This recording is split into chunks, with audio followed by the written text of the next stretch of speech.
Often at Tier 2, we're looking at students who need some additional support.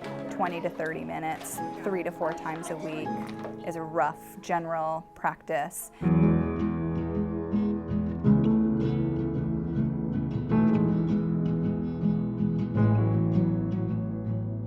In some cases, 10 to 15% of our students, they might, in just some areas, maybe it's just in reading, maybe it's just in one area of math, they might need some Tier 2. And that might mean that they just need reteaching from their teacher. They might need a smaller group where they are working to understand a specific concept.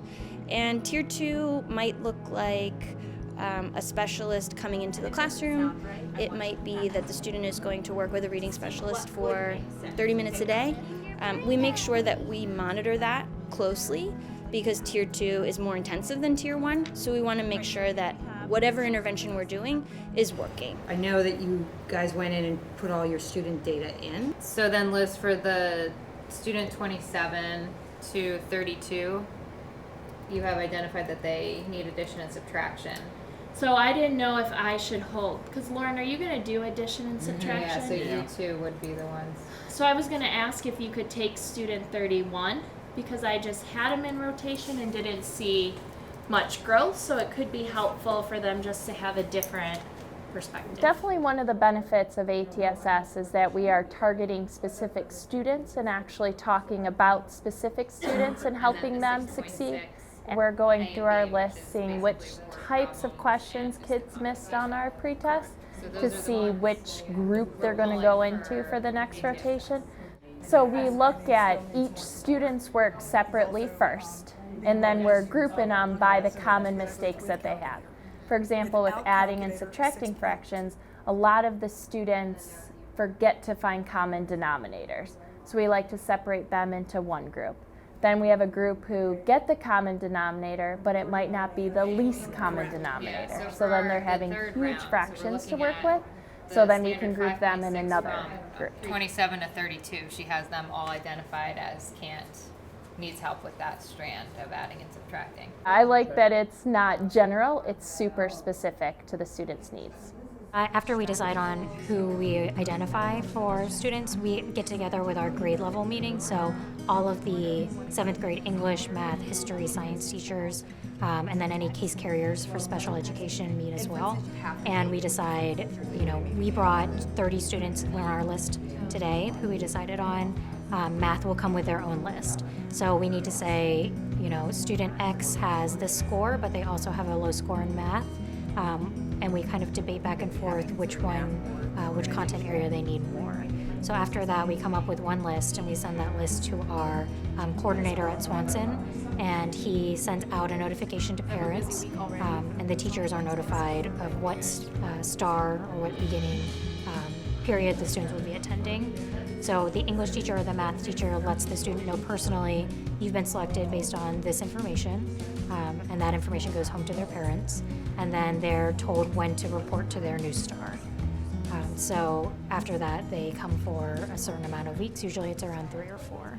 I think it makes it a little more challenging when it's not a right triangle to find the... Well, we're finding the perimeter, so it's... In our CLT meetings, we not only ask, what do we do with the kids who are struggling, who haven't met the mastery, and then the other part of that question is, what do we do when kids prove and demonstrate that they have mastery? It's much more mindful teaching, that we're teaching with very specific purposes, and we're looking at very specific points. So instead of looking at the overall score of a student that might always be an A student, we're looking at very specific skill sets along the way, and we're measuring them in the moment. And students who are struggling right now, we help their problem right now. So if the bottom 15 go with Stephanie and Rachel, and then the higher... In this point of data, there were about 30 students who fell below the proficient score of 70. So we don't have a number in our head of number of students we want for each intervention. Each intervention we look at a specific power standard, and every data point, every data chat is different. Every week is different. All right, so what we look at an opening and closing, I always think of the visual of having bookends. the first bookend and the last bookend, right? And with our first session, we all saw a lot of growth between what they were able to accomplish on the first day versus their understanding of the reading standards that we addressed on the last day. And that was noticeable, the success that the kids felt in beginning and ending a session. We saw a noticeable improvement. It built up a rapport between us and the kids when they came back into class. Students so far have been really receptive to getting help. Originally, they are a little apprehensive, but once they've learned that they're in a smaller setting, it's a little more comfortable, you get to work one-on-one with a teacher. We've seen a lot of students kind of come out of their shells, and not only are they more confident in intervention, but their English teachers are seeing them speak up more in class too, because they are getting the help they need and actually learning to apply the skill. And what do you mean when you say make it more conclusive? The individual students benefit because they're getting attention from their teacher in a caring and nurturing smaller group.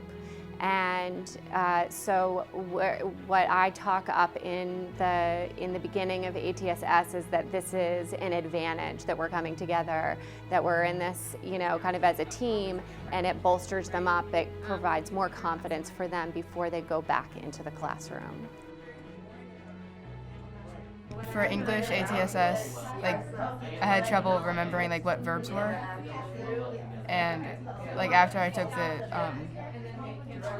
ATSS class, it was more clear. In classes, sometimes you don't understand a topic, but with ATSS might help you more to understand around what is going on in your classes. I took ATSS in English. It helps me a lot in my English. I'm from another country, and it kind of helps me a lot in grammar and spelling and stuff. Yeah. It helps a lot for students who are falling behind and confused about material. Like in geometry and algebra, there are some harder things, and it really helps if students get to interact with teachers and find out more about the subjects. And then we will talk out about our priorities.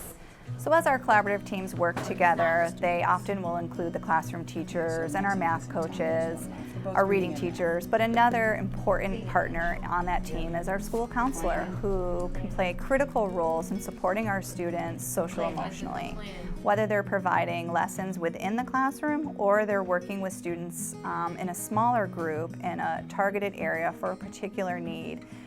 Social skills, relationship building, anxiety strategies to deal with anxiety, and our counselors really play a key role in supporting the success of our whole tribe. All right, not the best way to solve that problem. Tier 2 is more small groups, so whether that's talking to the teachers or the parents or the children of what they can work on more individually, and how to strategize as a small group. In Tier 2, I would probably be working with small groups, whether that's a mixed group of special ed students and non-special ed students, or just a smaller group in general. Might be something like working on social skills or other skills, organization that need to be generalized back into the classroom. So this is a curriculum that we used in a social skills group that was a Tier 2 group, but this could also be used in a Tier 3 group if you use an individual session or one-on-one with a student. This is a research-based curriculum called Social Thinking by Michelle Garcia Winner, and it essentially teaches a student how to think about how others are thinking about them. And so it helps with skills like perspective taking and empathy by teaching them to read nonverbal cues for social emotional situations. And so it's engaging and it's fun, and it's a way to create common language. So we had a group, we talked about common language, the vocabulary, and then I went and talked with their general education teachers so that when I went into the classroom, I or the general education teacher could say, are you doing unexpected behavior or expected behavior, and which one should you be doing? And that helped the student generalize a skill that they might be able to do in a small group setting in the special ed classroom, but were having trouble doing in the general ed classroom or on the playground. And it helped them transfer skills, which is a very important part of IEPs. As part of the Swanson Counseling Department's implementation of ATSS, we've started a check-in, check-out program where each of the counselors has worked with the teachers and other school staff to identify some kids who would benefit from a 2 to 5 minute check-in in the morning and the afternoon. And we've worked with the team and with the students to develop behavior goals and sometimes some work completion goals, work habit goals. And every morning we'll go over those goals, and then they have the teachers rate them throughout the day, and then they'll come back at the end of the day and we discuss their progress. What are your 3 goals? Work and let others work, come to class prepared, and follow instruction. Follow teacher's instruction. Yeah, good. You've been doing a really good job with work and let others work by choosing a good seat that works for you. You've been coming prepared to class all the time, which is awesome. And then your teachers say that you're doing a really good job paying attention when they're giving instructions. It's a great program all around because as the counselor, I get to see the student at least twice a day, every day, and check in on them, see how they're feeling. It also gives me a really good connection with the parents. Now the parent gets the point sheet every day, and I get emails from, dad pretty regularly about, I saw that he got a 1 in this area instead of a 2. What's going on? Or parents to come in for meetings with the team to discuss academic issues.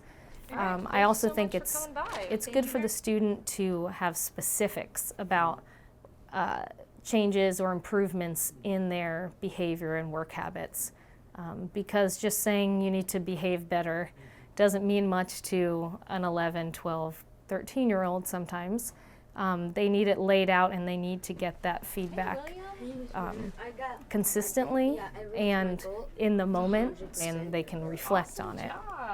And for the teachers, I think they can see the progress in the student, and I think it improves their relationship sometimes when they realize, oh, this kid is working really hard at these certain things, so, let me reach out and see how else I can help him out. The behavior data that we get, we can definitely see the impacts on their academic performance in the classroom, and I've gotten some really good feedback from the teachers too.